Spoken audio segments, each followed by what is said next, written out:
जय हिंद साथियों, आप सभी का स्वागत है आपके अपने परिवार जीएस सेंटर में। रोजाना की तरह जो है हम लोग आज बिहार एसआई मेंस का 30वां नंबर प्रैक्टिस सेट करने जा रहे हैं। जो लोग इसके पहले वाले प्रैक्टिस सेट को नहीं बनाए हैं, कृपया आप जाकर प्लेलिस्ट से जाकर उसे बना सकते हैं।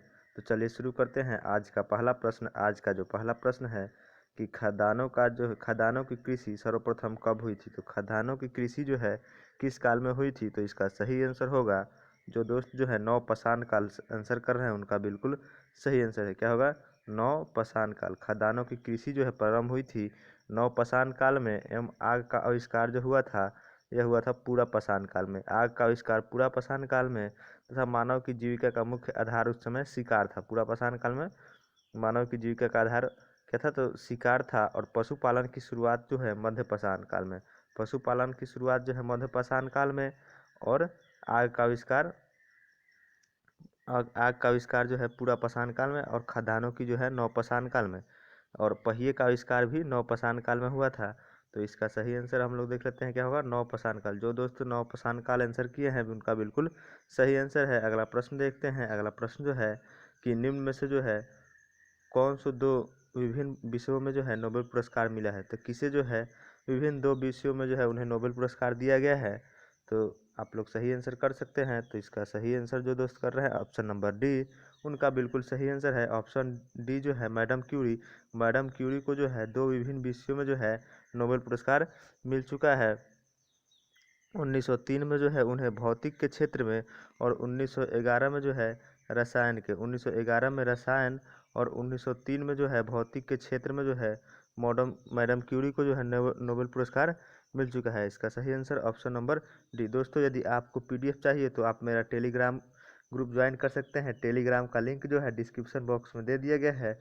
ठीक, वहाँ से ज्वाइन करके और इस सेट को डाउनलोड करके आप इसका जो है रिवीजन भी कर सकते हैं। ठीक दोस्तों, वीडियो को जो है अपने दोस्तों में ज़्यादा से ज़्यादा शेयर कीजिएगा, क्योंकि जो दोस्त जो है बिहार असाइनमेंट्स की तैयारी कर रहे हैं उन तक ये वीडियो पहुंच पाए और वो जो है इस वीडियो का लाभ ले सके और अपना एग्जाम में अच्छा स्कोर कर सके। दोस्तों, आपका जो है सुबह एक करेंट अफेयर्स का सेशन भी चलता है, जिसे आप लोग ज़रूर देखिएगा। करेंट अफेयर्स जो है आपके सभी एग्जामों के लिए वो काफ़ी महत्वपूर्ण है। ठीक, जो किसी भी कंपटीशन परीक्षा की आप तैयारी कर रहे हैं तो कम से कम 10 प्रश्न जो है अब जो है करंट अफेयर्स के आते हैं, जिसके लिए वो करंट अफेयर्स आपके लिए काफ़ी महत्वपूर्ण है। ठीक, और अपना जो एक मास्टर वीडियो हिस्ट्री का सेशन चल रहा है उसे भी जरूर देखिएगा, क्योंकि आप हिस्ट्री का जो है लगभग उसमें 10,000 प्लस क्वेश्चन को कवर किया जा रहा है। ठीक, और काफ़ी सिलेक्टेड प्रश्न है जो है किसी न किसी एग्जाम में पूछे जाते हैं, उन सभी प्रश्नों को उसमें सॉल्व किया जा रहा है। तो इसलिए उसको भी ज़रूर देखिएगा।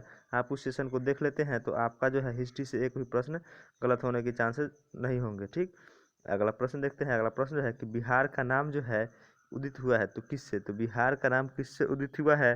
तो इसका सही आंसर होगा, जो दोस्त जो है आंसर कर रहे हैं ऑप्शन 3, उनका बिल्कुल सही आंसर है। ऑप्शन 3 इसका सही आंसर होगा। ठीक, बिहार का नाम जो है बौद्ध बिहार के बहुलता के कारण जो है बिहार का नाम बिहार पड़ा है। ठीक, याद रखिएगा किसी कारण, तो बौद्ध बिहार की बहुलता के कारण बिहार का नाम, पहले बिहार का नाम विहार था। क्या था? विहार, बाद में जाकर यह बिहार हो गया। ठीक, अगला प्रश्न देखते हैं। अगला प्रश्न जो है कि बुद्ध की चौथा प्रश्न है कि नालंदा और विक्रमशिला विश्वविद्यालय को किसने नष्ट किया था। तो नालंदा और विक्रमशिला विश्वविद्यालय को जो है किसने नष्ट किया था। तो जो दोस्त ऑप्शन नंबर 3 आंसर कर रहे हैं उनका बिल्कुल सही आंसर है। ठीक, किसने? बख्तियार खिलजी ने है जो है नालंदा और विक्रमशिला विश्वविद्यालय को जो है 1202 में, कब? 1202 में जो है यह बख्तियार खिलजी ने बिहार पर आक्रमण किया और उस यहाँ पे जो है नालंदा और विक्रमशिला विश्वविद्यालय को जो है ध्वंस कर दिया था। ठीक, नालंदा विश्वविद्यालय की स्थापना जो है किसके द्वारा। तो नालंदा विश्वविद्यालय की स्थापना जो है कुमारगुप्त के द्वारा करवाया गया था। किसके द्वारा?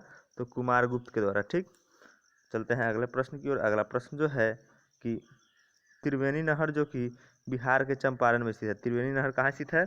तो बिहार के चंपारण में स्थित है।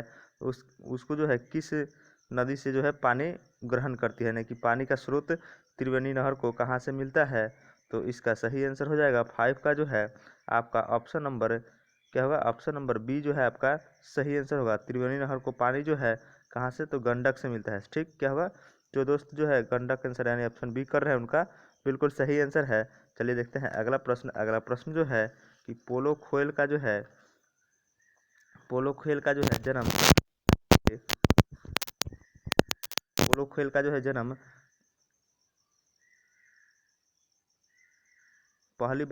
पोलो खेल का जो है प्रचलन भारत में पहली बार किस राज्य में हुआ। ठीक, तो पहली बार बिहार के किस राज्य में जो है पोलो खेल का जन्म माना जाता है। तो जो दोस्त जो है ऑप्शन बी टिक किए हैं उनका बिल्कुल सही आंसर है, यानी कि मणिपुर। पोलो का जो है प्रचलन भारत में पहली बार मणिपुर में हुआ था। इसका सही आंसर होगा ऑप्शन नंबर बी। ठीक, पोलो खेल का जो है प्रचलन बिहार के भारत के मणिपुर में हुआ था। ठीक, अगला प्रश्न देखते हैं। अगला प्रश्न जो है कि फोरट्रॉन, अल्गोल और पास्कल आदि भाषाओं को सीखने के लिए किस भाषा को जो है नींव का पत्थर कहते हैं। तो आप लोग आंसर कर सकते हैं किस भाषा को जो है नींव का पत्थर कहा जाता है।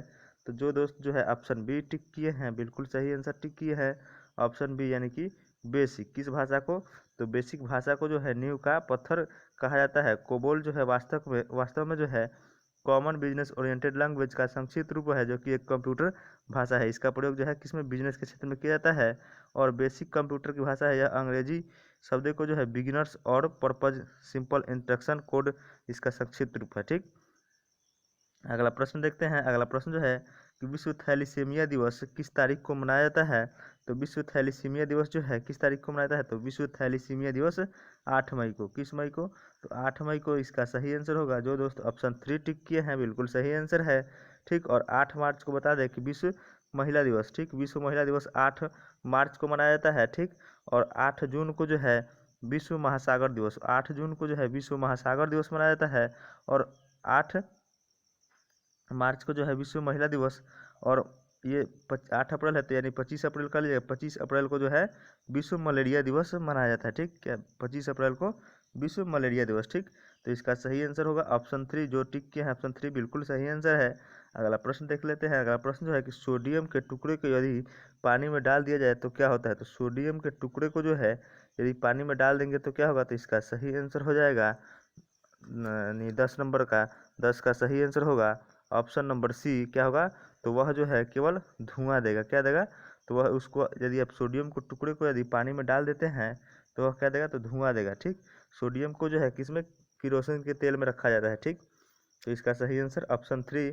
जो दोस्त ऑप्शन 3 टिक किए हैं बिल्कुल सही आंसर है। अगला प्रश्न देख लेते हैं।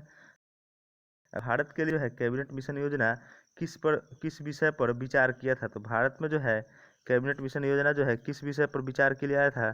तो जो दोस्त इसका सही आंसर कर रहे हैं उनका यानी कि ऑप्शन डी बिल्कुल सही आंसर है। 11 का जो है डी इसका सही आंसर होगा, यानी कि भारत के लिए कैबिनेट मिशन योजना जो राज्यों का संघ पर विचार के लिए आया था। ठीक, कैबिनेट मिशन जो है 24 मार्च 1946 को दिल्ली आया। कब, 24 मार्च 1946। कैबिनेट मिशन जो है 24 मार्च 1946 को जो है दिल्ली आया। और इसके अध्यक्ष जो थे पैथिक लॉरेंस। कौन थे, पैथिक लॉरेंस। और अन्य सदस्य जो थे दो, स्टोफर्ड क्रिप्ट एवं एबी अलेक्जेंडर। ठीक, कौन थे, स्टोफर्ड क्रिप्ट एवं एबी अलेक्जेंडर। और इसके अध्यक्ष जो थे पैथिक लॉरेंस। ये भी एग्जाम में पूछा जाता है कि इनके अध्यक्ष कौन थे या इनमें सदस्य कितने थे। ठीक, तो देखते हैं अगला प्रश्न। अगला प्रश्न जो है कि अध्यादेश जारी करने का अधिकार जो है राष्ट्रपति को जो है किस प्रकार का अधिकार है। तो अध्यादेश जारी करने का अधिकार जो है राष्ट्रपति का किस प्रकार का अधिकार है। तो आप लोग आंसर टिक कर रहे हैं ऑप्शन नंबर ए बिल्कुल सही आंसर है। राष्ट्रपति को जो है अध्यादेश जारी करने का अधिकार जो है यह एक विधायी अधिकार है। और अनुच्छेद 123 के अंतर्गत जो है राष्ट्रपति अध्यादेश जारी कर सकते हैं। अनुच्छेद 123 के तहत राष्ट्रपति अध्यादेश जारी कर सकते हैं। और राष्ट्रपति के अध्यादेश को जो है किसके द्वारा, तो केंद्रीय मंत्रिमंडल के द्वारा तैयार की जा सकती है। और राष्ट्रपति के अध्यादेश को जो है संसद सत्र के प्रारंभ होते ही उसकी पहले बैठक से जो है 6 सप्ताह के अंदर पारित करना पड़ता है। यानी कि कितने दिन तक, तो 6 सप्ताह, न्यूनतम 6 सप्ताह के अंदर। ठीक, और ऐसा नहीं करने पर जो है अध्यादेश स्वतः ही समाप्त हो जाता है। ठीक, अगला प्रश्न देखते हैं। अगला प्रश्न जो है कि वह पहला बैंक कौन सा था जिसका प्रबंधन भारतीयों ने किया। तो आप लोग आंसर टिक कर सकते हैं, वह बैंक कौन सा था जिसका प्रबंधन भारतीयों ने किया। ठीक, तो इसका सही आंसर क्या होगा, तो इसका सही आंसर हो जाएगा अवध कमर्शियल बैंक। ठीक, क्या होगा, अवध कमर्शियल बैंक, यानी कि ऑप्शन नंबर बी इसका सही आंसर होगा। क्या होगा, अवध कमर्शियल बैंक, जिसका प्रबंधन जो भारतीयों ने किया था, जिसकी स्थापना कब, 1881 में फैजाबाद में हुआ था। किसके कब? तो 1881 फैजाबाद में। और 1894 में जो है पंजाब नेशनल बैंक का स्थापना किया गया था, जो पूर्ण रूपेण जो है भारतीय द्वारा प्रतिबंधित था। ठीक, अगला प्रश्न देखते हैं। अगला प्रश्न जो है कि संसद के समक्ष वार्षिक वित्तीय प्रतिवेदन संविधान के किस धारा के अनुसार प्रस्तुत किया जाता है? तो 14 का जो है सही आंसर होगा ऑप्शन नंबर सी। संविधान के जो है अनुच्छेद 112 के अंतर्गत जो है वित्तीय प्रतिवेदन को प्रस्तुत किया जाता है। कितना? तो संविधान के अनुच्छेद 112 के अंतर्गत। ठीक, और अनुच्छेद 370 जो है जम्मू कश्मीर से संबंधित है। किससे? तो अनुच्छेद 370 जम्मू कश्मीर से संबंधित था। ठीक, और अनुच्छेद 268 जो है संघ द्वारा उद्घोषित किए जाने वाले किंतु राज्यों द्वारा संग्रहित और विनियोजित किए जाने वाले शुल्क की चर्चा है। और अनुच्छेद 74 में कहा गया है कि राष्ट्रपति को सलाह एवं सहायता देने के लिए एक मंत्रिपरिषद होगा। ठीक, तो सलाह के लिए एक मंत्रिपरिषद अनुच्छेद 74 में, अनुच्छेद 370 जम्मू कश्मीर से, और 268 में जो है यह करों से संबंधित है। ठीक, अगला प्रश्न देखते हैं। अगला प्रश्न है कि मिनी माता रोग जो है किस कारण से होता है? तो मिनी माता रोग काफ़ी आसान प्रश्न है। मिनी माता रोग जो है पारा के विषाक्तन से। किससे? तो पारा के विषाक्तन से जो है मिनी माता रोग होता है। ऑप्शन ए जो सही आंसर है। और कैडमियम से जो है इटाई रोग। कौन सा? कैडमियम से इटाई रोग होता है। ठीक, और खनन कार्यों में जो है कैडमियम का विवेचन से कौन सा इटाई फैलता है। और पेयजल में जो है ब्लू बेबी सिंड्रोम जो है पेयजल में नाइट्रेट की अधिकता से। ठीक, नाइट्रेट की अधिकता से जो है ब्लू बेबी सिंड्रोम होता है। ठीक, अगला प्रश्न देखते हैं। अगला प्रश्न जो है कि लाहिरी आयोग जो है किससे जुड़ा हुआ है? तो 16 का जो सही आंसर होगा लाहिरी आयोग जो है किससे? तो तेलों की संरचना से। ठीक, इसका जो सही आंसर हो जाएगा आपका ऑप्शन नंबर ए बिल्कुल सही आंसर है। जो दोस्त ऑप्शन ए टिक किए हैं उनका बिल्कुल सही आंसर है। अगला प्रश्न देखते हैं। अगला प्रश्न जो है कि यानी कि 17 नंबर प्रश्न यहाँ पे नहीं है, 18 नंबर प्रश्न देख लेते हैं। भिगोने पर वह कौन सी मिट्टी है जो है कि भिगोने पर चिपचिपी हो जाती है और सूखने पर उसमें दरारें पड़ जाती है? तो वह किस प्रकार की मिट्टी का उदाहरण है? तो इसका सही आंसर होगा ऑप्शन नंबर सी जो है बिल्कुल सही आंसर होगा। काली मिट्टी जो है भीगने पर चिपचिपी हो जाती है और सूखने पर इसमें दरारें पड़ जाती है। ठीक, और काली मिट्टी को जो है रेगूर मिट्टी के नाम से भी जाना जाता है। किस मिट्टी के नाम से? तो रेगूर मिट्टी के नाम से भी, ये भी एग्जाम में काफ़ी बार पूछा जाता है। रेगूर मिट्टी के नाम से जाना जाता है।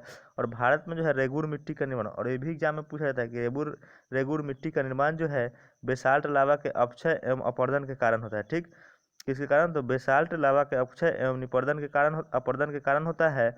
और काली मिट्टी जो है कपास की खेती के लिए अत्यधिक उपयुक्त है। किसके लिए?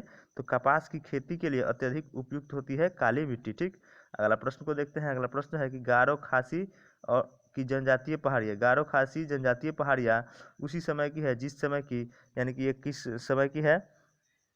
तो इसका सही आंसर जो दोस्त टिक कर रहे हैं ऑप्शन नंबर ए बिल्कुल सही आंसर है। उस समय की है जिस समय की मालवा की पठार। गारो खासी एवं जनजातीय पहाड़ियाँ उसी समय की है जिस समय की मालवा की पठार है। इसका सही आंसर होगा ऑप्शन नंबर ए। ठीक, गारो पहाड़ियाँ जो है पश्चिमी मेघालय में स्थित है। कहाँ स्थित है? तो पश्चिमी मेघालय में। और जो जयंतीय पहाड़ियाँ जो है मेघालय के पूर्वी भाग में स्थित है। ठीक, और सेवराय की पहाड़ियाँ कहाँ स्थित है? तो सेवराय की पहाड़ियाँ तमिलनाडु में। ठीक, अगले प्रश्न की ओर चलते हैं। अगला प्रश्न जो है कि केसी नियोगी समिति के अनुशंसा पर किस आयोग का गठन किया गया था? तो केसी नियोगी समिति के अनुशंसा पर किस आयोग का गठन किया गया था? तो जो दोस्त ऑप्शन ए टिक किए हैं बिल्कुल सही आंसर टिक किए हैं। ऑप्शन ए बिल्कुल सही आंसर है। योजना आयोग का गठन जो है केसी नियोगी समिति की अनुशंसा पर किया गया था। योजना आयोग का गठन जो है 15 मार्च 1950 कब किया गया था? तो 15 मार्च 1950। और इसके अध्यक्ष जो है प्रधानमंत्री होते हैं। ठीक, इसके प्रथम अध्यक्ष जो है कौन थे? तो पंडित जवाहरलाल नेहरू। अब इसी के स्थान पर जो है प्रधानमंत्री नरेंद्र मोदी के द्वारा जो है योजना आयोग का जो है दूसरा नाम यानी नामकरण किया गया क्या? नीति आयोग। ठीक, इसको नीति आयोग में बदल दिया गया है, जो कि 1 जनवरी 2015 से योजना आयोग जो है नीति आयोग के रूप में काम कर रहा है। ठीक, नीति आयोग का भी अध्यक्ष प्रधानमंत्री ही होते हैं। ठीक, और इसका फुल फॉर्म होता है national institute for transforming India. ठीक, अगले प्रश्न को देख लेते हैं। अगला प्रश्न जो है कि भारतीय संस्कृति पूरी तरह न तो हिंदू है और न ही इस्लामिक, यह सबका संयोजन है, यह कथन किनका है? तो भारतीय संस्कृति जो है यह पूर्णतः न तो हिंदू है और न ही इस्लामिक, यह पूर्णतः यानी कि यह सबका संयोजन है, यह कथन जो है भारत के राष्ट्रपिता महात्मा गांधी के द्वारा कहा गया है। ठीक, अगले प्रश्न की ओर देखते हैं। अगला चलते हैं। अगला प्रश्न जो है आपके पास यहाँ पे दिया गया है कि कुछ संबंधित जो है पीठ और उसका जो है स्थान, ठीक। तो यहाँ पे बताया गया है कि ज्योतिष पीठ कहाँ स्थित है, तो इसका हम लोग सही मिलान कर लेते हैं। तो ज्योतिष पीठ जो है कहाँ, बद्रीनाथ में। ज्योतिष पीठ बद्रीनाथ में, और गोवर्धन पीठ जो है पुरी में है, और शारदा पीठ द्वारिका में है, और श्रृंगेरी पीठ मैसूर में है। तो इस प्रकार इसका आंसर हो जाएगा 1 2 3 4, यानी कि 1 2 3 4 जो है आपका ऑप्शन नंबर दूसरा है, यानी कि ऑप्शन नंबर दूसरा जो टिक किए हैं बिल्कुल सही आंसर टिक किए हैं, ठीक। अगले प्रश्न की ओर चलते हैं। अगला प्रश्न जो है कि इंडिपेंडेंस फॉर इंडिया लीग के संस्थापक कौन थे। तो यहाँ पे दिए गए हैं इंडिपेंडेंस फॉर इंडिया लीग के संस्थापक कौन थे। तो इसमें से आप लोग को याद होगा कि 1928 में स्थापना हुआ था इंडिपेंडेंस फॉर इंडिया लीग। कब, 1928 में। और इसके संस्थापक कौन कौन थे, तो इसका संस्थापक जो थे सुभाष चंद्र बोस, जवाहरलाल नेहरू और सुभाष चंद्र बोस, इन दोनों ने ही मिलकर India for independence for India league की स्थापना किए थे। तो इसका सही आंसर होगा सुभाष चंद्र बोस और जवाहरलाल नेहरू, यानी कि 1 और 2, यानी कि ऑप्शन 3 में दिया गया है 1 और 2, यानी कि इसका सही आंसर क्या होगा, ऑप्शन नंबर 3 1 और 2 इसका बिल्कुल सही आंसर होगा। जो दोस्त 1 और 2 टिक किए हैं उनका बिल्कुल सही आंसर है, ठीक। और रविंद्रनाथ टैगोर ने जो है सुभाष चंद्र बोस को जो है किसकी उपाधि दी थी, तो देश नायक की, ठीक। और सुभाष चंद्र बोस के राजनीतिक गुरु कौन थे, तो सुभाष चंद्र बोस के राजनीतिक गुरु जो थे CR दास, कौन थे, तो CR दास, ठीक। और सुभाष चंद्र बोस जी को जो है नेताजी की उपाधि जर्मन के तानाशाह हिटलर के द्वारा दिया था। किसके द्वारा, तो हिटलर के द्वारा। और सुभाष चंद्र बोस जी के द्वारा जो है 1939 में जो है फॉरवर्ड ब्लॉक की स्थापना की गई थी। कब, फॉरवर्ड ब्लॉक 1938 और 1939 में लगातार 2 बार वे कांग्रेस के अध्यक्ष चुने गए, 1938 के हरिपुरा और 1939 के जो है त्रिपुरी के अधिवेशन में, ठीक। अगला प्रश्न देखते हैं। अगला प्रश्न जो है कि यह कथन जो है किसका है कि यहाँ एक क्रांति होने जा रही है और हमें जल्दी चले जाना चाहिए। यह कथन जो है किसने कहा था, यानी कि यह किसके द्वारा कहा गया है। तो इसका जो सही आंसर हो जाएगा स्टोफर्ड क्रिप्स। किसने कहा था, तो इसका सही आंसर होगा ऑप्शन नंबर ए, स्टोफर्ड क्रिप्स ने यह कहा था कि भारत, यानी कि भारत में जो है यहाँ एक क्रांति होने जा रही है और हमें यहाँ से चले जाना चाहिए, ठीक। अगला प्रश्न देख लेते हैं। अगला प्रश्न जो है कि यह कथन किसका है कि अंतरिम सरकार के काल में मुस्लिम लीग द्वारा पैदा हुई परेशानियों से थक कर एक वरिष्ठ कांग्रेसी नेता ने कहा था कि जिन्ना विभाजन चाहता है या नहीं, और अब हमें जो है स्वयं विभाजन चाहिए। तो यह कथन जो है किसके द्वारा कहा गया था, तो इसका सही आंसर होगा option number A, Sardar Patel के द्वारा जो है, ठीक। हाल मैंने कि ये बहुत परेशान होकर इन्होंने अंतरिम सरकार के काल में मुस्लिम लीग द्वारा पैदा हुई परेशानियों से थक कर यह कथन इन्होंने कहा था, ठीक, कि जिन्ना विभाजन चाहता है या नहीं, हमें अविभाजन चाहिए, ठीक। और पटेल को जो है सरदार की उपाधि जो है बरदौली की महिलाओं द्वारा दिया गया था। और सरदार पटेल को जो है भारत के लौह पुरुष के रूप में भी जाना जाता है, ठीक। किसके रूप में, तो भारत के लौह पुरुष के रूप में। और भारत के एकीकरण के रूप में इन्होंने बहुत ही भूमिका निभाई थी, ठीक। इस कारण जो है इन्हीं के यूनिटी ऑफ इंडिया, यानी कि एक इनका मूर्ति का अनावरण किया गया है, स्टैच्यू ऑफ यूनिटी, ठीक, एकता के प्रतीक के रूप में, ठीक। अगला प्रश्न देखते हैं। अगला प्रश्न जो है कि निम्नबद्ध शाहों में से जो है किसका राज्याभिषेक जो है 2 बार हुआ था। तो किसका राज्याभिषेक 2 बार हुआ था, तो इसका बिल्कुल सही आंसर होगा, जो दोस्त ऑप्शन नंबर बी टिक किए हैं उनका बिल्कुल सही आंसर है। औरंगजेब का राज्याभिषेक जो है 2 बार हुआ था, ठीक। औरंगजेब बहादुर अंग्रेज को जो है आलमगीर की उपाधि भी दी गई थी। और यह जो है प्रथम जो है यह राज्याभिषेक जो है देवराय के युद्ध में सफल होने के बाद जो है 15 मई 1659 को, यानी कि किया था। और दूसरा बात जो है जून 1659 में, ठीक। पहली जो है देवराय के युद्ध में सफल होने के बाद कहाँ, तो दिल्ली में प्रवेश के समय 15 मई 1659 को। और शाहजहाँ के महल में जो है जून 1659 को औरंगजेब ने जो है दूसरी बार राज्याभिषेक, यानी कि 2 बार इसने राज्याभिषेक करवाया था, ठीक। अगला प्रश्न देखते हैं। अगला प्रश्न है कि सचिंद्र सन्याल द्वारा स्थापित हिंदुस्तान रिपब्लिकन एसोसिएशन की स्थापना जो है 1924 में की गई थी, ठीक। तो सचिंद्र सन्याल द्वारा स्थापित किया गया था हिंदुस्तान रिपब्लिकन एसोसिएशन कब, 1924 में। हिंदुस्तान एसोसिएशन है 1924 में स्थापना की गई थी। और यह कहाँ की गई थी, तो यह जो है कानपुर में कहाँ की गई थी। इसका सही आंसर जो है ऑप्शन 3 टिक किए हैं, बिल्कुल सही आंसर है कानपुर, ठीक। और अभिनव भारत संस्था जो है इसकी स्थापना BD सावरकर के द्वारा 1904 में की गई थी। कब, 1904 में। और हिंदू महासभा की स्थापना 1915 में मदन मोहन मालवीय के द्वारा। अगला प्रश्न देखते हैं। अगला प्रश्न जो है कि किस वेद में जो है सभा और समितियां प्रजापति की दो पुत्रियां थी। तो यह किस वेद में चर्चा की गई है? तो इसका जो बिल्कुल सही आंसर है ऑप्शन नंबर डी। जो दोस्त जो है अथर्ववेद टिक किए हैं आंसर, उनका बिल्कुल सही आंसर है अथर्ववेद में जो है सभा और समितियां प्रजापति की दो पुत्रियां थी। ठीक।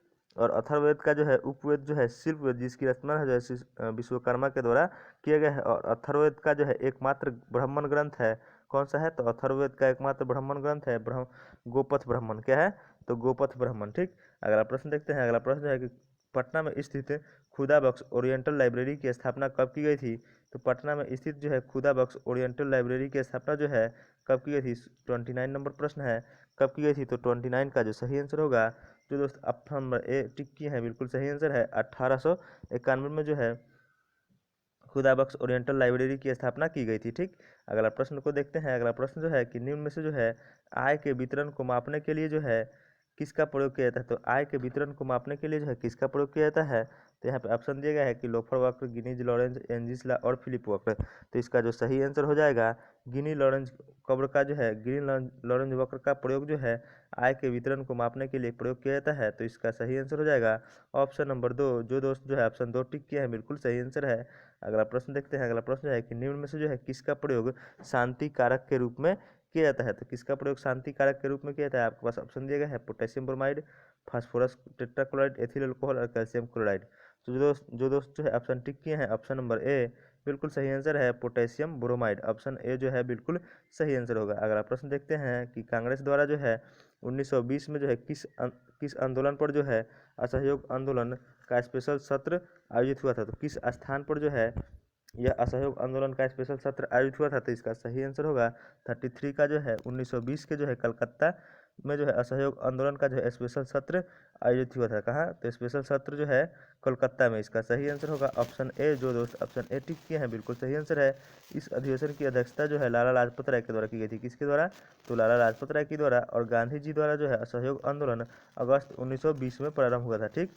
और इसी आंदोलन का नारा था कि 1 वर्ष में स्वराज की प्राप्ति। ठीक। किस वर्ष, कितने दिन में? तो 1 वर्ष में स्वराज की प्राप्ति। ठीक।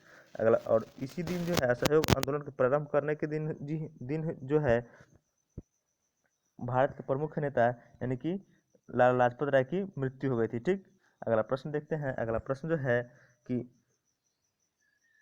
गांधी जी की मृत्यु पर किसने कहा था कि हमारे जीवन से अब प्रकाश चला गया है? तो किसने कहा था? यह कथन जो है जवाहरलाल नेहरू के द्वारा कहा गया था, यानी कि ऑप्शन 3 जो है इसका सही आंसर होगा। जो दोस्त ऑप्शन 3 टिक किए हैं, बिल्कुल सही आंसर है। अगला प्रश्न देखते हैं। अगला प्रश्न जो है कि निम्न में से जो है कौन सा लक्ष्य जो है भारत के आर्थिक नियोजन के अंतर्गत नहीं आता है? तो कौन सा लक्ष्य जो है भारत के आर्थिक नियोजन के अंतर्गत नहीं आता है? तो इसका सही आंसर होगा ऑप्शन नंबर ए। जनसंख्या वृद्धि जो है भारत के जो है आर्थिक नियोजन के अंतर्गत नहीं आता है। ठीक। अगला प्रश्न देखते हैं। अगला प्रश्न जो है कि निम्न में से जो है कौन सा सुमेलित नहीं है? तो कौन सुमेलित नहीं है? आपके पास ऑप्शन दिया गया है। तो यहाँ पे 36 का जो है सही आंसर हो जाएगा option number A. Mesabi range जो है तांबा के लिए नहीं, यह जो है लोहा के लिए प्रसिद्ध है। मेसाबी रेंज किसके लिए? तो लोहा के लिए। और कहाँ स्थित है? तो संयुक्त राज्य अमेरिका में। ठीक। और डोनबास क्षेत्र कोयला के लिए प्रसिद्ध है, मैसूल खनिज तेल के लिए, और ट्रांसवाल सोना के लिए। ठीक।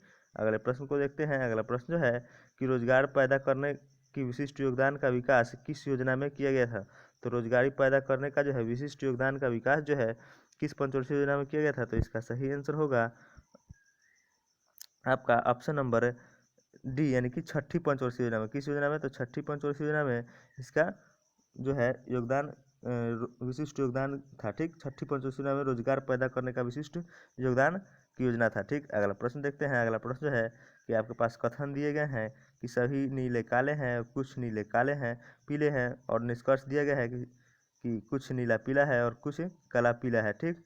तो आपको यहाँ पे समय चाहिए तो आप वीडियो को पॉज करके रोक सकते हैं और उसके बाद बना करके आंसर टिक कर सकते हैं। इसका हम सही आंसर बता दे रहे हैं। इसका जो केवल सही आंसर होगा निष्कर्ष 2 जो है इसका सही आंसर होगा। ठीक। यहाँ पे निष्कर्ष 2 जो है केवल सही आंसर होगा, यानी कि ऑप्शन नंबर बी, यानी कि दूसरा जो है इसका सही आंसर होगा। ठीक।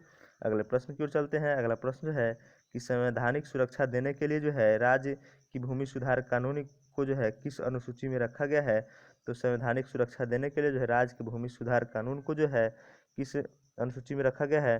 तो इसका सही आंसर होगा ऑप्शन नंबर 3, यानी कि 9वीं अनुसूची में जो है इसे रखा गया है। किस अनुसूची में?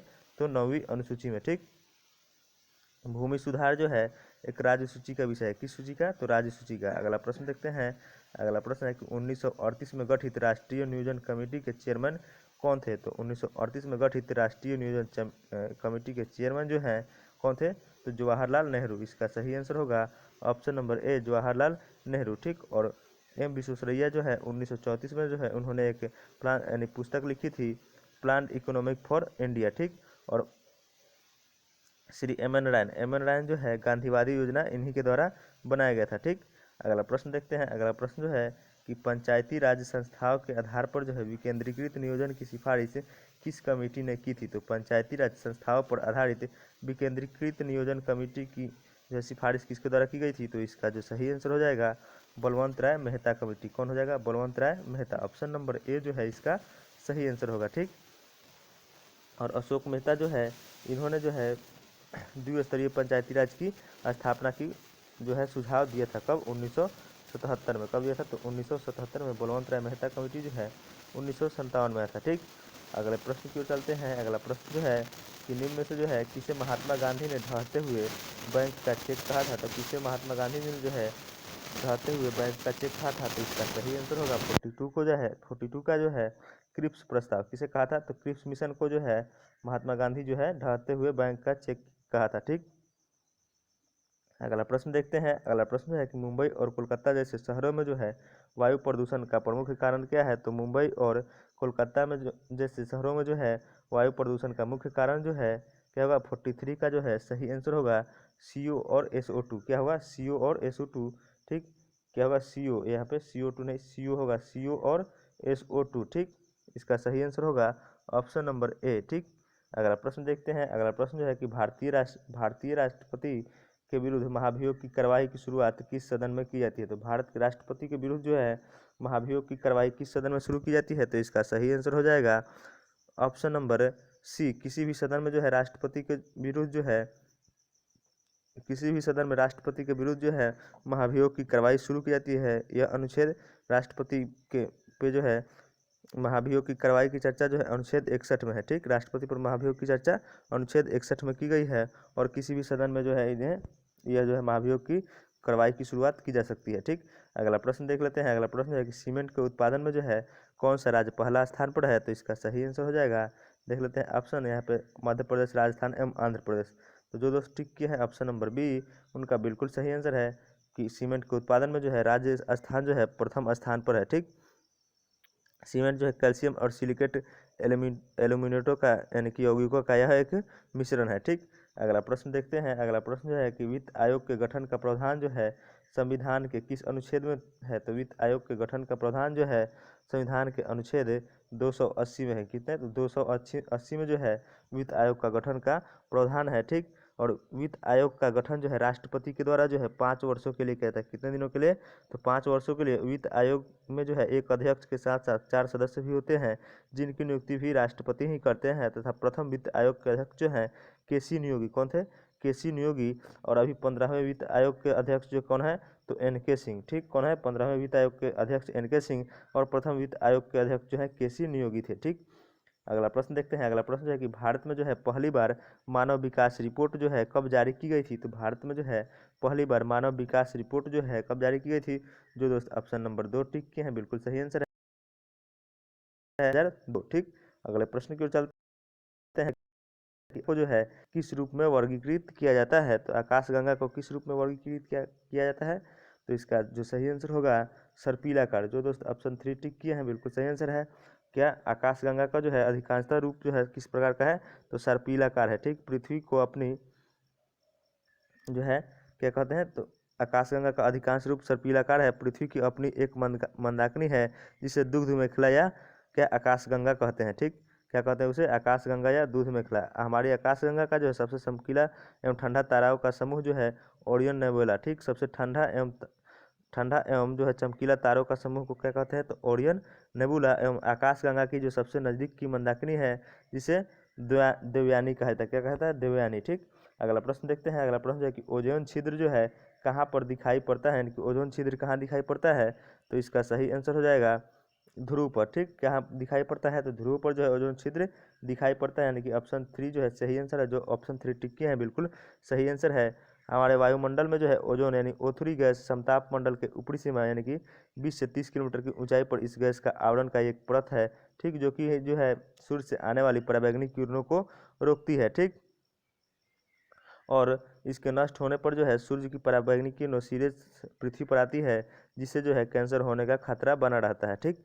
अगले प्रश्न की ओर चलते हैं। अगला प्रश्न जो है कि मृतक घाटी जानी जाती है, मृतक घाटी किस रूप में जानी जाती है, तो इसका जो अधिकांशतः दोस्त जो है आंसर कर रहे हैं अत्यधिक उष्णता के लिए, लेकिन इसका आंसर जो है क्या होगा, 50 का जो है सही आंसर हो जाएगा।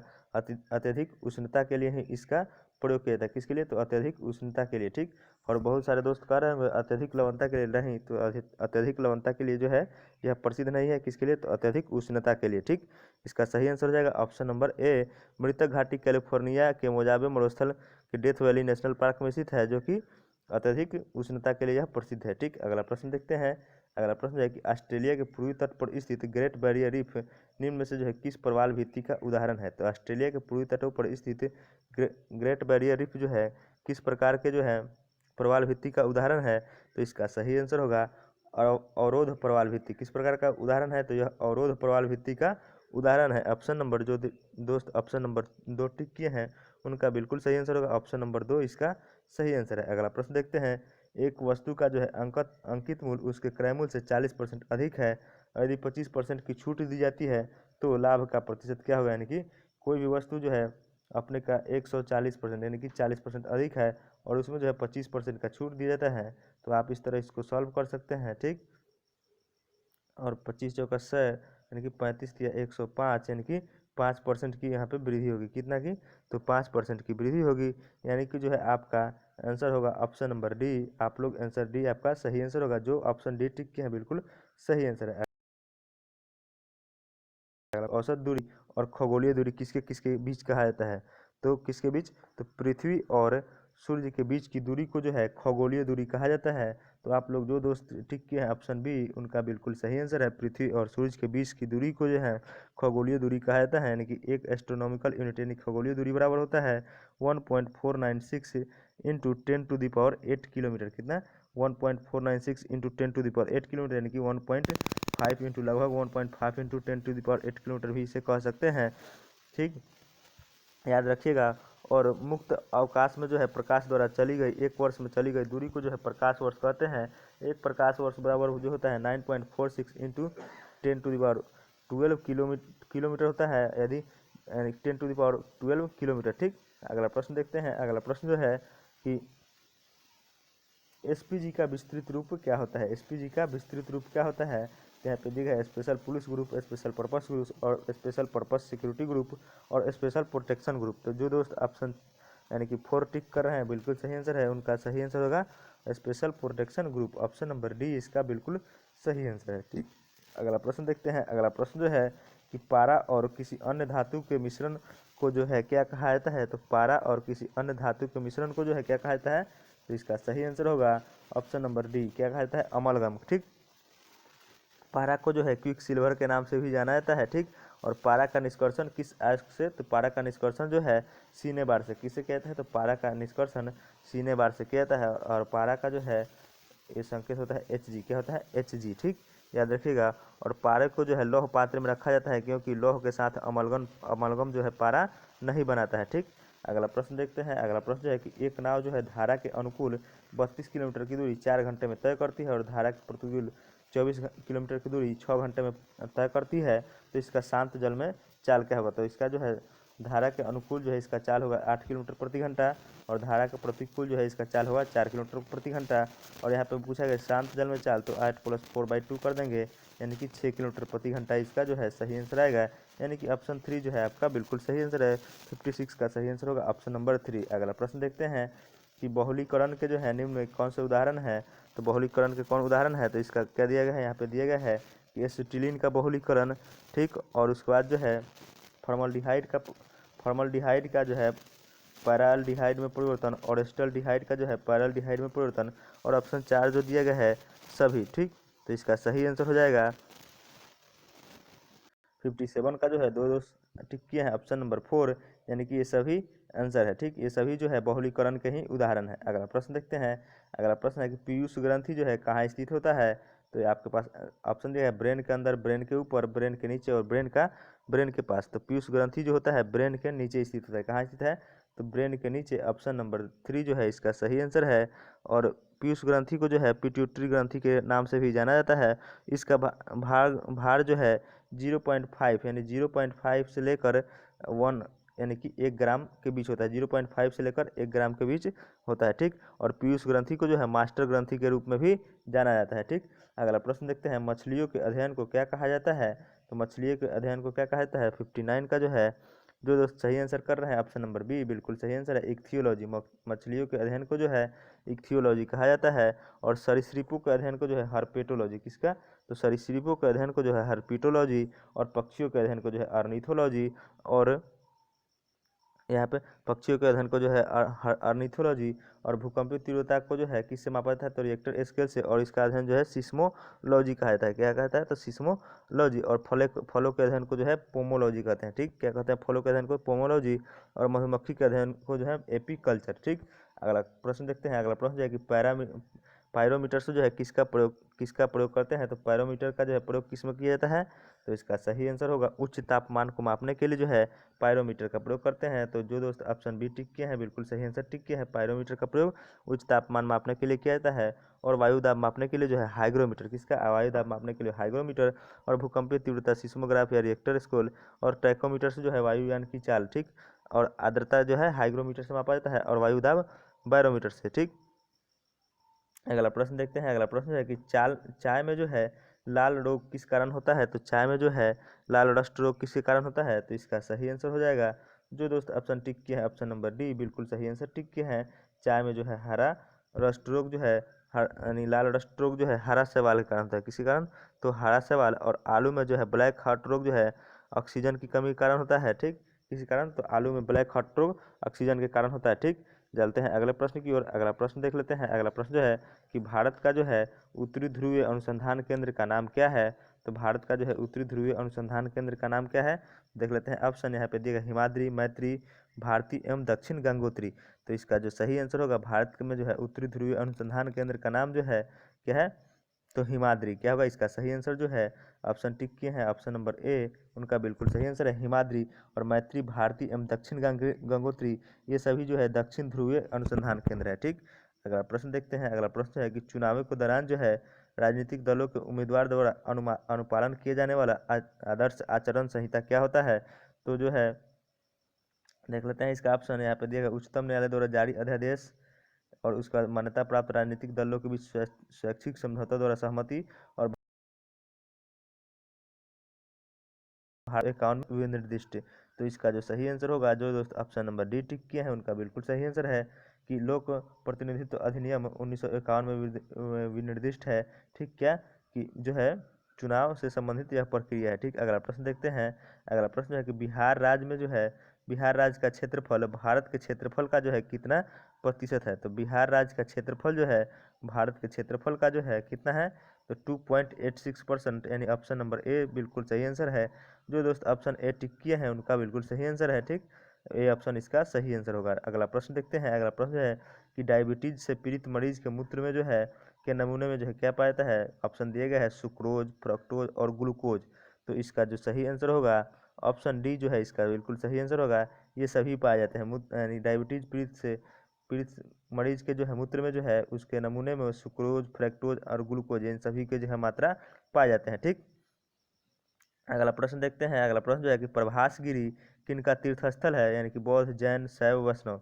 तो प्रभासगिरी जो है किसका स्थल है, तो इसका सही आंसर हो जाएगा प्रभासगिरी जो है कौशाम्बी में स्थित है। और जो यह कौशाम्बी में स्थित है और यह एक जैन तीर्थ स्थल है, किसका, जैनियों का। तो इसका सही आंसर हो जाएगा ऑप्शन नंबर बी। ठीक, यहाँ पे जो है कौशाम्बी यानी कि प्रभासगिरी यहाँ के जैन के जो है छठे तीर्थंकर पद्म प्रभु से संबंधित है। किसके, तो जैन के छठे तीर्थंकर पद्म प्रभु। ठीक, अगले प्रश्न की ओर चलते हैं। अगला प्रश्न जो है कि अर्थशास्त्र के बारे में जो है कौन सा वाक्य जो कहा गया है सही है। तो अर्थशास्त्र के बारे में जो है कौन सा वाक्य सही है, तो यहाँ पे बोला गया है कि यह एक मौर्य राजनीतिक अर्थव्यवस्था प्रशासन पर एक निबंध की पुस्तक है, और दूसरा जो है इसकी तिथि और लेखन बिना किसी विवाद के पूर्णतः प्रतिष्ठित है, और तीसरा कथन है दुर्भाग्य से इसकी कोई भी प्रामाणिकता नहीं है। तो इसका सही आंसर क्या होगा? तो इसका सही आंसर जो होगा 67 का जो है, यानी कि 1 और 2 सही है, यानी कि यह एक मौर्य राजनीतिक अर्थव्यवस्था और शासन पर आधारित है, यानी कि अर्थव्यवस्था यानी अर्थशास्त्र जो है राजनीतिक व्यवस्था पर आधारित है, और इसकी तिथि और लेखन बिना किसी विवाद के भी पूर्णतः प्रतिष्ठित रूप से सत्य है, और इसकी प्रामाणिकता का जो है और साक्षी उपलब्ध है, ठीक, जैसे मेगास्थनीज की इंडिका उस प्रकार। तो इसका 1 और 2 सही है, लेकिन तीसरा जो गलत है यानी ऑप्शन 4 जो है इसका सही आंसर होगा। ठीक, अगला प्रश्न देखते हैं कि यकृत द्वारा बनाए गए पित्त पित्ताशय में किसके द्वारा पहुंचता है? तो यकृत द्वारा बनाया गया जो है पित्त पित्ताशय में जो है किसके द्वारा पहुंचता है? तो 68 का जो है सही आंसर होगा, यानी कि ऑप्शन नंबर सी। जो दोस्त जो है ऑप्शन नंबर सी टिक किए हैं उनका बिल्कुल सही आंसर होगा। क्या होगा? सिस्टिक डक्ट किसके द्वारा पित्त में जो है बनाया गया पित्ताशय किसके द्वारा पहुंचता है? तो सिस्टिक डक्ट के द्वारा पहुंचाया जाता है, यानी ऑप्शन 3 जो है इसका सही आंसर है। जो दोस्त ऑप्शन 3 टिक किए हैं बिल्कुल सही आंसर है। अगला प्रश्न को देखते हैं। अगला प्रश्न जो है कि किस दिन को जो है अंतर्राष्ट्रीय अहिंसा दिवस मनाया जाता है? तो अंतर्राष्ट्रीय अहिंसा दिवस जो है किस तारीख को? तो 2 अक्टूबर को जो है अंतर्राष्ट्रीय अहिंसा दिवस यानी महात्मा गांधी जी के जन्म दिवस पर यह मनाया जाने वाला त्यौहार है। इसका सही आंसर हो जाएगा ऑप्शन नंबर 3। ठीक, अगला प्रश्न देखते हैं। अगला प्रश्न जो है कि जीगर शब्दावली किस खेल में प्रयोग किया जाता है? तो जीगर किस शब्दावली का प्रयोग किस खेल में किया जाता है? तो 17 का जो सही आंसर हो जाएगा जीगर शब्द का प्रयोग जो है बिलियर्ड्स में, किसमें? बिलियर्ड्स में किया जाता है। जो दोस्त ऑप्शन 3 टिक की है बिल्कुल सही आंसर है। क्यू, ब्रेक, पॉट, इमलक, इन ऑफ, कैंसा, हैजट, बेल्टिंग, ये सभी जो है बिलियर्ड्स के शब्दावली है। ठीक, अगला प्रश्न देखते हैं। अगला प्रश्न है कि यहाँ पे पित्त का जो है प्रमुख कार्य क्या है? 71। तो पित्त का प्रमुख कार्य क्या है? तो इसका सही आंसर होगा। जो दोस्त ऑप्शन ए टिक किए हैं बिल्कुल सही आंसर है। वसा का इमल्सीकरण करना जो है पित्त का प्रमुख कार्य होता है। पित्ताशय जो है नाशपाती के आकार की एक थैली होती है, जिसमें से यकृत से निकलने वाला पित्त जो जमा होता है। पित्त जमा कहाँ होता है? तो पित्ताशय में, और पित्त का निर्माण होता है यकृत में। ठीक, और पित्त जो है पीले हरे रंग का एक क्षारीय द्रव है, जिसका पीएच मान जो है 7.7 होता है। ठीक, याद रखिएगा। और पित्त में जो है जल की मात्रा 85%, पित्त में जो है जल की मात्रा कितना होता है? तो 85%। ठीक, अगले प्रश्न को देखते हैं। अगला प्रश्न है कि किस प्रक्रिया द्वारा जो है श्वसन के दौरान गैस रुधिर में प्रवेश करती है और फिर उसे छोड़ती है? तो यह किस के दौरान होता है? तो 72 का जो है सही आंसर हो जाएगा। जो दोस्त जो है इसका सही आंसर हो जाएगा ऑप्शन नंबर डी। जो दोस्त ऑप्शन डी टिक के हैं उनका बिल्कुल सही आंसर है। विसरण और सक्रिय परिवहन के दौरान जो है रुधिर में जो है गैस प्रवेश करती है, यानी कि ऑप्शन डी इसका सही आंसर होगा। ठीक, अगला प्रश्न देखते हैं। अगला प्रश्न जो है कि संविधान निर्मात्री सभा के तदर्थ समिति के अध्यक्ष कौन थे? तो संविधान निर्मात्री सभा के तदर्थ समिति के अध्यक्ष कौन थे? तो जो दोस्त इसका सही आंसर टिक कर रहे हैं उनका बिल्कुल सही आंसर है ऑप्शन नंबर ए, यानी कि संविधान निर्मात्री सभा के तदर्थ समिति के अध्यक्ष जो है डॉक्टर राजेंद्र प्रसाद थे। कौन थे? डॉक्टर राजेंद्र प्रसाद। और प्रारूप समिति के अध्यक्ष जो है बी आर अम्बेडकर थे। कौन? प्रारूप समिति के अध्यक्ष बी आर अम्बेडकर। और संघ संविधान समिति के अध्यक्ष जो है जवाहरलाल नेहरू। ठीक, अगला प्रश्न को देखते हैं। अगला प्रश्न जो है कि 2300 को जो है 3 वर्ष के लिए साधारण ब्याज वाली एक योजना में 12% की ब्याज दर से निवेश किया गया, और 3 वर्ष बाद उसका मिश्र धन क्या होगा? तो 3 वर्ष बाद उसका मिश्र धन क्या होगा?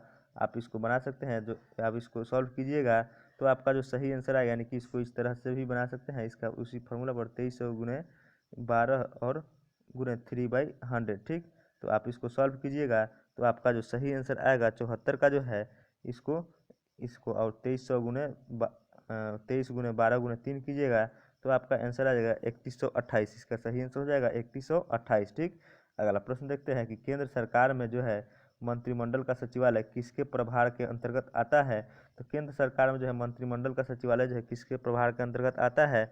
तो इसका सही आंसर हो जाएगा भारत के प्रधानमंत्री के यह अंतर्गत आता है, यानी ऑप्शन 3 इसका बिल्कुल सही आंसर है। जो दोस्त ऑप्शन 3 टिक किए हैं उनका बिल्कुल सही आंसर है।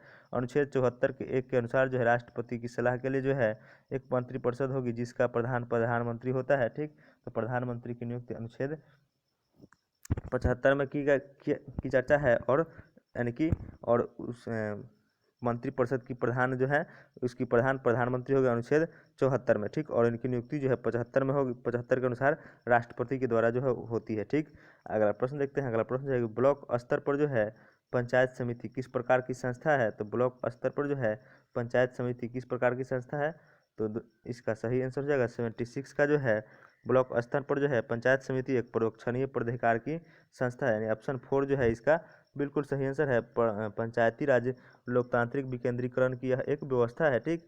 और पंचायती राज की स्थापना जो है बलवंत राय मेहता समिति के आधार पर जो है त्रिस्तरीय पंचायती राज का सुझाव दिया था, और जिसे जो है कब 1957 में, ठीक। अगला प्रश्न देखते हैं। और पंचायती राज जो है राज्य सूची का विषय है, ठीक। अगला प्रश्न को देख लेते हैं। यहाँ पे दिया गया है x⁴ प्लस x⁻⁻4 बराबर 1154 दिया गया है। तो उसी प्रकार 2 × x-3 का जो है होल स्क्वायर क्या होगा, तो आप इसको सॉल्व कर लीजिएगा, सॉल्व कीजिएगा तो आपका सही आंसर जो होगा 16 आएगा। क्या आएगा? 16, यानी कि ऑप्शन ए आपका सही आंसर होगा। आपको यदि समय चाहिए तो वीडियो को पॉज करके रोक करके बना करके और उसके बाद टिक कर सकते हैं, ठीक। चलिए देखते हैं अगला प्रश्न। अगला प्रश्न जो है कि राष्ट्रपति के निर्वाचन में जो है राज्य के मुख्यमंत्री पात्र नहीं होता है। तो राष्ट्रपति के निर्वाचन में जो है मुख्यमंत्री उसके पात्र नहीं होता है, क्यों, यानी कब? तो इसका सही आंसर क्या होगा? तो 78 का जो है सही आंसर होगा कि यदि वह जो है राज्य विधानमंडल में जो है उच्च सदन का सदस्य होता है, तो यह जो है राष्ट्रपति के निर्वाचन में जो है वह निर्वाचन में वह उसके पात्रता में भाग नहीं लेगा, ठीक। राष्ट्रपति के मतदान में जो है यानी कि लोकसभा, राज्यसभा और विधानसभा के सदस्य शामिल होते हैं, विधान परिषद के सदस्य शामिल नहीं होते हैं, ठीक।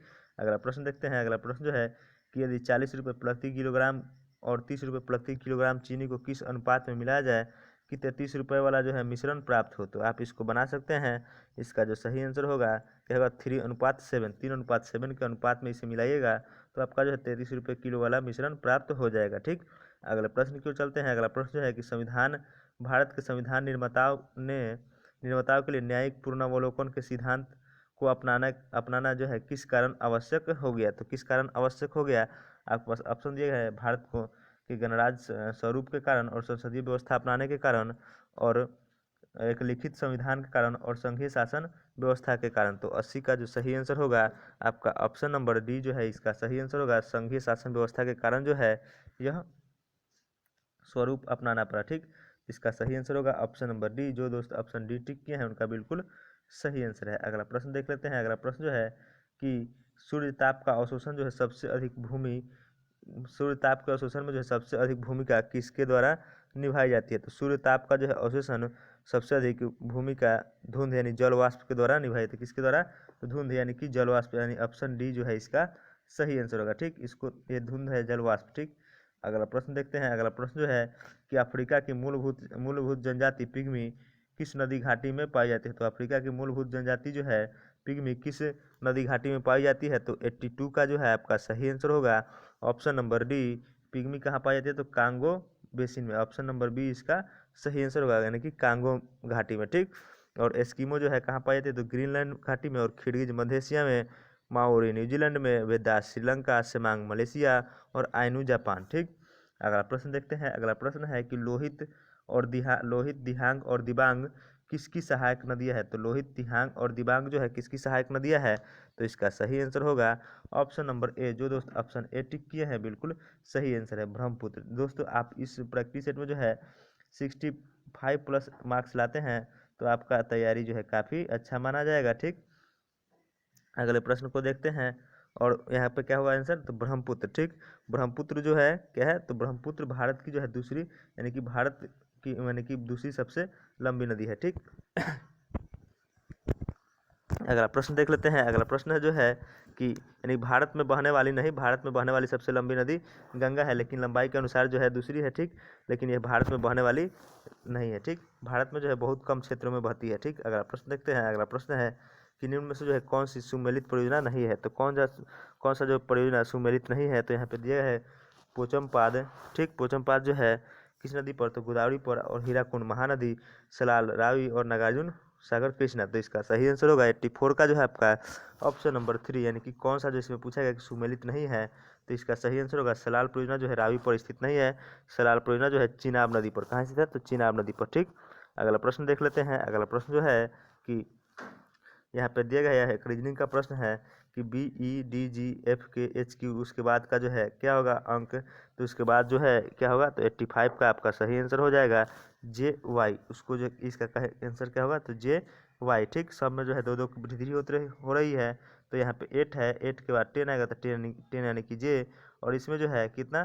तो 6 का वृद्धि हो रहा है, 11 6 17 17 6 यानी कि 5 2 7 7 4 11 11 6 17 उसको 17 8 25 यानी 25 y यानी कि जे वाई। ठीक, इसका सही आंसर होगा ऑप्शन 2। ठीक, अगला प्रश्न देखते हैं कि किस खेल परिसर को जो है डायमंड कहा जाता है। तो किसके खेल परिसर को जो है डायमंड कहा जाता है। तो बेसबॉल खेल का परिसर जो होता है डायमंड कहा जाता है। बेसबॉल के खेल के परिसर को क्या कहा जाता है, तो डायमंड। इसका सही आंसर होगा ऑप्शन नंबर 3। ठीक, और गोल्फ के खेल परिसर को जो है कोर्स कहा जाता है। किसे, गोल्फ के खेल परिसर को जो है कोर्स, और टेबल टेनिस के परिसर को जो है क्या कहा जाता है, तो बोर्ड। टेबल टेनिस के परिसर को बोर्ड, और साइकिलिंग के खेल परिसर को जो है बेलोड्रम। ठीक, और घुड़सवारी के खेल परिसर को जो है एरिना, और क्रिकेट के खेल परिसर को पिच, और हैंडबॉल के खेल परिसर को जो है कोर्ट कहा जाता है। ठीक, अगला प्रश्न देख लेते हैं। अगला प्रश्न है कि सभी जैव यौगिकों का जो है अनिवार्य मूल तत्व क्या है। तो सभी जैव यौगिकों का जो है अनिवार्य मूल तत्व क्या होता है, तो इसका सही आंसर हो जाएगा 87 का जो है ऑप्शन नंबर बी। इसका सही आंसर होगा सभी जीव यौगिकों का अनिवार्य मूल तत्व जो होता है कार्बन। क्या होगा, कार्बन। इसका सही आंसर होगा जो दोस्त ऑप्शन बी टिक किए हैं, बिल्कुल सही आंसर है। ठीक, अगला प्रश्न देखते हैं। अगला प्रश्न है लकड़ी के भंजक आसवन से जो है क्या प्राप्त होता है। तो लकड़ी के जो है भंजक आसवन से क्या प्राप्त होता है, तो 88 का जो है आपका सही आंसर हो जाएगा पायरोलिग्नियस अम्ल। क्या होगा, पायरोलिग्नियस अम्ल जो है लकड़ी के भंजक आसवन से प्राप्त होता है। ऑप्शन 4 इसका सही आंसर है। जो दोस्त ऑप्शन 4 टिक किए हैं, बिल्कुल सही आंसर टिक किया है। से एक रिक्वेस्ट है कि वीडियो को जो है आप लोग अपने दोस्तों में शेयर जरूर कीजिएगा, और वीडियो को लाइक जरूर कीजिएगा, और अपना स्कोर जो है कमेंट बॉक्स में जरूर बताइएगा। अगर प्रश्न देखते हैं कि चंदन के पेड़ को जो है क्या कहा जाता है। तो चंदन के पेड़ को क्या कहा जाता है, तो चंदन के पेड़ को जो है मूल रूप से जो है आंशिक परजीवी यानी आंशिक परजीवी के रूप में जो है चंदन के पेड़ को जाना जाता है। यानी ऑप्शन ए जो है बिल्कुल सही आंसर है। चंदन के पेड़ों का प्रमुख उत्पादक जो है कर्नाटक राज्य है। और अमरबेल को जो है पूर्ण स्तंभ परजीवी कहा जाता है। अमरबेल को जो है पूर्ण स्तंभ परजीवी, और इस चंदन के पेड़ को जो है आंशिक परजीवी। ठीक, आंशिक परजीवी जो हम लोगों ने यानी कि ऑप्शन ए इसका नहीं आंसर होगा। आंशिक मूल परजीवी ऑप्शन डी इसका सही आंसर होगा। ठीक, आंशिक मूल परजीवी और पूर्ण मूल परजीवी पूछे तो ये जो है अमरबेल होगा। ठीक, अगला प्रश्न देखते हैं। अगला प्रश्न है कि रेगिस्तान में पैदा होने वाले पौधों को क्या कहते हैं। तो रेगिस्तान में पैदा होने वाले पौधे को जो है क्या कहा जाता है, तो जीरोफाइट। जो पौधे जो है रेगिस्तान में पैदा होते हैं कि बालू पर, उन्हें जो है जीरोफाइट कहा जाता है। और जल में पौधा पौधा पैदा होने वाले पौधे को जो है हाइड्रोफाइट क्या कहता है, हाइड्रोफाइट। और नमकीन क्षेत्रों में पैदा होने वाले पौधे को जो है हेलियोफाइट। और कड़ी चट्टानों में उगने वाले पौधे को लिथोफाइट। और शीतोष्ण में उगने वाले को जो है मेसोफाइट कहा जाता है। ठीक, और अगला प्रश्न देखते हैं। अगला प्रश्न है कि रुधिर दाब मापक यंत्र क्या है, यानी कि रक्त दाब मापक यंत्र को किस नाम से जाना जाता है। तो इससे जो है स्फिग्नोमैनोमीटर। ठीक, किस नाम से, तो स्फिग्नोमैनोमीटर। ऑप्शन 4 जो है इसका सही आंसर है। जो दोस्त ऑप्शन 4 टिक किए हैं, बिल्कुल सही आंसर है। अगला प्रश्न देखते हैं। अगला प्रश्न जो है कि ए और बी का जो है वेतन का योग 4200 रुपये है। ए अपने वेतन का जो है 75% और बी अपने वेतन का 90% खर्च करता है।